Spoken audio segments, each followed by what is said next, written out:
خب سلام علیکم با بازی لیتل میس فوک بچه اینا رو بچه بینیم با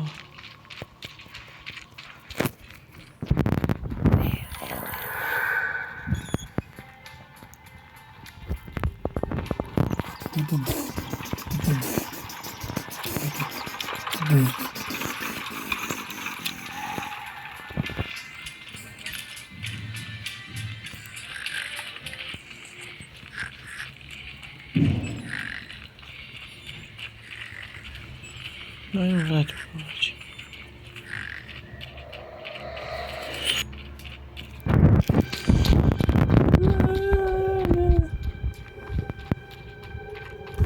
بازی شروع شد.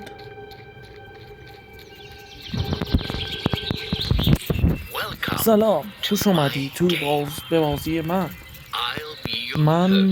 راوی این داستانم و یه بازی خیلی ساده است و ما این بازی رو با هم انجام میدیم.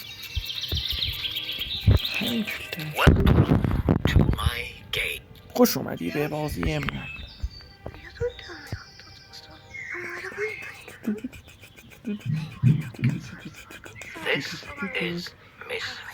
این اسمش خانم کوچولوه و خانواده داره و این قرار فردا بمیره.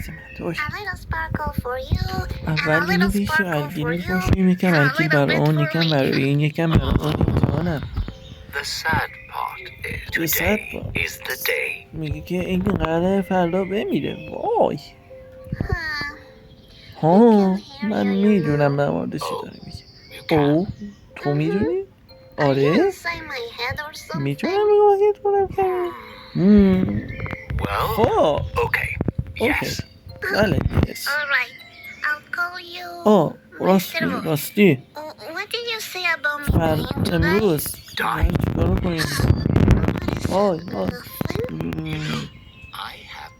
میدونم تو، من خیلی دوست دارم با تو بازی کنم. I game really واقعا با من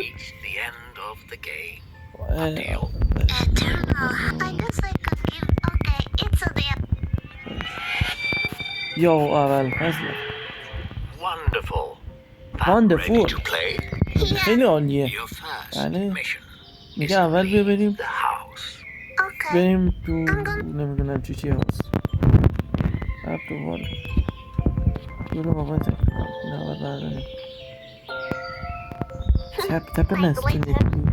اوه اکلی هم بنده، خرسی هم باید بند خرس تپ موندی داشت